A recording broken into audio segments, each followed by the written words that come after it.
किराएदार बेटा। उठ जा नालायक, सुबह के 8 बजने को है, तुझे एग्जाम नहीं देना क्या? थोड़ी देर और सोने दीजिए ना पापा। तू उठता है या फिर मैं तेरे ऊपर पानी फेंकूं? रोज गधों की तरह सोता रहता है, पेपर की कोई टेंशन ही नहीं है। और एक हमारा समय था जब हम पेपर में फेल होने के डर से रात भर पढ़ा करते थे, सो ही नहीं पाते थे। तो क्या आप उसका बदला मुझसे लेंगे? मैं 15 मिनट बाद उठ जाऊंगा, आप प्लीज जाइए, मुझे डिस्टर्ब मत कीजिए। इतना कहकर रौनक रजाई ढककर फिर से सो जाता है। तू ऐसा नहीं मानेगा, रुक मैं अभी पानी लेकर आता हूँ। बस फिर क्या था, इतना कहकर वो भागते हुए बाथरूम में जाते हैं और पानी की एक बड़ी सी बाल्टी लाकर रौनक के ऊपर फेंक देते हैं। पानी पड़ते ही रौनक झट से उठ जाता है। ये आपने क्या किया पापा? अब तू उठेगा नहीं तो यही करना पड़ेगा ना। वैसे थैंक्स डैड, आपके कारण ना मुझे नहाने की भी जरूरत नहीं पड़ेगी। चलिए अब आप माँ से बोलकर मेरे कपड़े निकलवा दीजिए, तब तक मैं ब्रश कर लेता हूँ। वैसे कल ना आप एक काम और करना, नहलाने के साथ साथ मुझे ब्रश भी करवा देना। ये ब्रश करने में ना मुझे बहुत आलस आता है। रौनक की बातों से अरविंद का मुंह खुला का खुला रह जाता है। वो अपनी पत्नी कमला के पास जाता है और रौनक की हरकतों के बारे में बताता है, जिसे सुन उसकी पत्नी हंसने लगती है।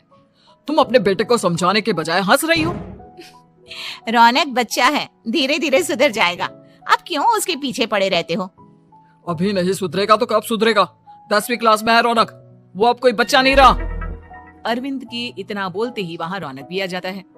क्या डैड, मैंने आपको एक काम दिया था, वो भी नहीं हुआ आपसे। अरे क्या हुआ बेटा? माँ, मैंने डैड से बोला था कि वो आपको बोलकर मेरे स्कूल की यूनिफॉर्म निकाल दे, लेकिन मेरे पीछे पड़ने के अलावा इनसे एक काम ढंग से नहीं होता। देख रही हो कमला, देख रही हो अपने लाडले को? अरे आप चुप रहिए जी, चलो बेटा मैं तुम्हें कपड़े निकाल कर दे देती हूँ। बस ऐसे ही साल पर साल बीतते जाते हैं, लेकिन रौनक के रवैये में कोई बदलाव नहीं आता। वो पहले से भी ज्यादा आलसी और पूरी तरह अपने माता पिता पर निर्भर हो जाता है। 2 साल बाद पता नहीं कहाँ गायब रहता है पूरे दिन, अब तक तो आ जाना चाहिए था। अरे आप इतनी फिक्र क्यों कर रहे हो उसकी? दोस्तों के साथ खेल रहा होगा, आ जाएगा अभी। ये कोई टाइम है खेलने का? 10 बजने वाले हैं, इतनी रात में कौन खेलता है? कमला कुछ कहती उससे पहले ही रौनक वहाँ आ जाता है। मम्मी जल्दी से खाना लगा दो, बहुत भूख लग रही है। तुम्हें तब तक खाना नहीं मिलेगा जब तक तुम बता नहीं देते कि इतनी रात गए कहाँ से आ रहे हो। ओ प्लीज डैड, अब आप इसी पे प्रद्युमन बनकर मेरे सर पर बंदूक लेकर मत बैठ जाना। अपनी फालतू की बकवास बंद कर और बता कहाँ से आ रहा है। माँ अब समझाइए ना डैड को। बता देना बेटा, इनको भी तसल्ली हो जाएगी। आप बोल रही हैं तो बता देता हूँ, मैं दोस्तों के साथ मूवी देखने गया था, इसलिए देर हो गई। तू इन सब चीजों में मेरे पैसे उड़ाता है? कभी 1 रुपया कमाने के बारे में सोचा है तूने? जब देखो हवा की तरह पैसे उड़ाता रहता है। माँ अब आप इन्हें चुप करा दीजिए, वरना ना मुझे गुस्सा आ जाएगा। अच्छा क्या कर लेगा? बता ना क्या कर लेगा तू? वैसे बात तो ठीक ही है, मैं कर ही क्या सकता हूँ, पैसे तो फिर भी मैं आपसे ही मांगूंगा ना। चलिए अब ये सब बात छोड़िए और मम्मी मेरे लिए खाना लगा दीजिए। अभी लगा देती हूँ बेटा। मैं बता रहा हूँ कमला, एक दिन ये ऐसे ही बिगड़ जाएगा। उफो, आप क्यों इतना पीछे पड़े रहते हो मेरे बच्चे के? बात की बाद में देखेंगे, अभी आप शांति से उसे खाना खाने देंगे। अगले दिन डैडी मुझे 10,000 रुपए चाहिए। हाँ? अब इतने पैसे क्यों चाहिए तुझे? डैड अब बिना सवाल किए कभी पैसे नहीं दे सकते क्या? जब तक तू बताएगा नहीं तुझे पैसे भी नहीं मिलेंगे। अरे अब आप अपने बेटे को पैसे भी नहीं दे सकते? नालायक, तेरी उम्र के लोग नौकरी करते हैं और एक तू है जो नौकरी करने का नाम ही नहीं लेता कभी। आप लोगों के होते हुए भला मैं नौकरी क्यों करूं? अरे हम कब तक पैसे देंगे तुझे? तुझे भी तो अपने पैरों पर खड़ा होना होगा ना। कौन सा उधार के पैरों पर खड़ा हूँ? अपने ही तो पैरों पर खड़ा हूँ मैं। इसी तरह रौनक दिन प्रतिदिन लापरवाह होता जाता है। उसकी लापरवाही को देखते हुए अरविंद और कमला अपने बेटे की शादी कराने का फैसला लेते हैं और 1 महीने के अंदर अंदर ही रौनक की शादी मेघा नाम की लड़की से करा देते हैं। शादी के कुछ दिन बाद, रौनक मुझे एक अच्छी सी साड़ी चाहिए, आप ला दोगे ना? हाँ क्यों नहीं, कितने तक की आती है साड़ी? यही करीब 5,000 तक की। तुम चिंता मत करो, मैं आज ही डैडी से पैसे मांगकर तुम्हारे लिए साड़ी ले आऊंगा। आप कब तक ऐसे ही अपने पापा से पैसे मांगते रहेंगे? कोई अच्छी सी नौकरी क्यों नहीं कर लेते आप? अरे डैड के होते हुए मुझे नौकरी करने की जरूरत ही क्या है? पर आप ऐसे कब तक उनसे पैसे मांगते रहेंगे? कुछ आपको अपने दम पर भी तो करना होगा ना। अब तुम भी बाकी लोगों की तरह मुझे ज्ञान देना शुरू मत कर देना। साड़ी चाहिए ना तुम्हें, मिल जाएगी बस। इतना कहकर रौनक अपने पिता से पैसे मांगने चला जाता है। डैडी मुझे 5,000 रुपया चाहिए। अब 5,000 क्यों चाहिए तुझे? वो मेघा को साड़ी चाहिए थी। अरविंद आगे बिना कुछ कहे चुपचाप उसे पैसे निकाल कर दे देता है। कुछ दिन बाद तुम्हें नहीं लगता कमला, रौनक हम पर पहले से भी ज्यादा डिपेंड हो गया है? मुझे तो अब उसके भविष्य की चिंता होने लगी है। कल को हमें कुछ हो गया तो वो क्या करेगा? काश तुमने पहले ये सोच लिया होता तो आज हमारा बेटा इतना लापरवाह नहीं होता।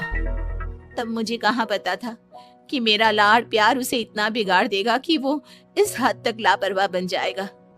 कोई बात नहीं, अभी भी देर नहीं हुई। मुझे पता है उसे कैसे सुधारा जा सकता है। कैसे? अरविंद कुछ कहता उससे पहले रौनक वहां आ जाता है और पैसों के लिए हाथ फैलाने लगता है। डैड मैं और मेघा बाहर घूमने जाना चाहते हैं। अरे वाह, ये आज सूरज कहाँ से निकला है? Dad please. अच्छा चलो अब मुद्दे की बात करो। मुझे अब 25,000 चाहिए। अब तुम्हें 1 रुपया भी नहीं मिलने वाला। अगर तुम्हें पैसों की इतनी ही जरूरत है तो कोई ढंग की नौकरी कर लो। मम्मी आप कुछ कहिए ना डैड को। बेटा वो गलत क्या बोल रहे हैं? ये सब हम तेरे भले के लिए ही तो कर रहे हैं। मम्मा मैंने बताया ना आपको, मुझे नहीं करनी कोई जॉब वॉब। तो ठीक है, निकल जाओ हमारे घर से। तुम्हारे जैसे लोगों के लिए मैंने ये घर खड़ा नहीं किया है। जितना ये घर आपका है ना उतना ही मेरा भी है। मैं कहीं नहीं जाने वाला। जाना तो पड़ेगा ही तुझे, क्योंकि अब मैं तेरा कोई भी खर्चा नहीं उठाने वाला। ठीक है मत उठाइए मेरा खर्चा, मैं अपने दम पर भी जी सकता हूँ। तो बेशर्मों की तरह अब तक यहाँ क्यों खड़ा है? अपना सामान ले आओ, निकल जाए यहाँ से। रौनक पैर पटकते हुए वहां से चला जाता है। घर से निकालना जरूरी है क्या उसे? बिना पैसों के कौन रखेगा उसे किराए पर? अगर उसका भविष्य सुधारना है तो हमें अपने दिल पर पत्थर रखकर ये कदम उठाना ही होगा। दोनों बात कर रहे होते हैं कि रौनक अपनी पत्नी के साथ एक बड़ा सा बैग लेकर घर से निकल जाता है, लेकिन घर से बाहर उसे कोई भी मुफ्त में अपने घर किराए पर नहीं रखता। अंत में थक हार कर वो फिर से अपने घर चला जाता है। क्या हुआ? थोड़ी देर पहले तो दहाड़ते हुए घर से निकला था, अब क्या हुआ? नहीं रखा ना किसी ने तुझे किराए पर? डैड प्लीज, मैं कुछ दिनों में कोई अच्छी सी नौकरी शुरू कर दूंगा। आप तब तक तो हमें रख लीजिए प्लीज। सुबह से रात हो चुकी है लेकिन कोई हमें रखने को राजी नहीं है। अब आप ही बताइए, इतनी रात को मैं मेघा को लेकर कहाँ जाऊंगा? ठीक है, बहू की वजह से मैं तुझे घर पर रख रहा हूँ, लेकिन तू इस घर में एक बेटे की नहीं बल्कि एक किराएदार की हैसियत से रहेगा। 3 महीने है तेरे पास। इन 3 महीनों के अंदर अंदर मुझे तेरी पहली तनख्वाह हाथ में चाहिए, समझ गया?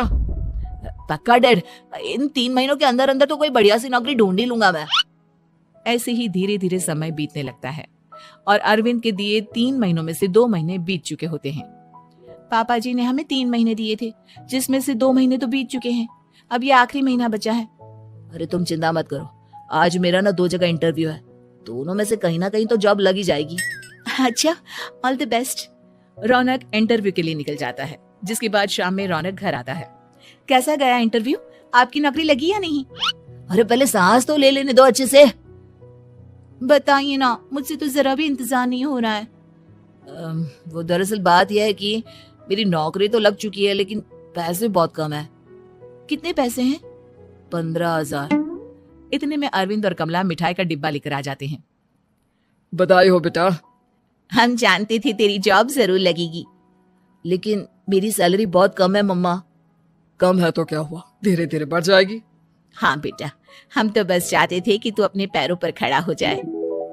मतलब अब आप मुझे घर से नहीं निकालेंगे? नहीं, ये सब हमने तुझे जिम्मेदार इंसान बनाने के लिए किया था। थैंक यू मम्मी पापा, अगर आप दोनों ऐसा नहीं करते तो मुझे कभी अपनी जिम्मेदारियों का एहसास तक नहीं होता। आज आपने मुझे सिखा दिया कि इंसान का अपने पैरों पर खड़ा होना भी जरूरी होता है। इतना कहकर रौनक झट से अपने माता पिता के गले लग जाता है और अपनी कमाई की पहली तनख्वाह वो अपने माता पिता के हाथ में सौंपता है। इस तरह रौनक एक गैर जिम्मेदार व्यक्ति से एक जिम्मेदार व्यक्ति बन जाता है।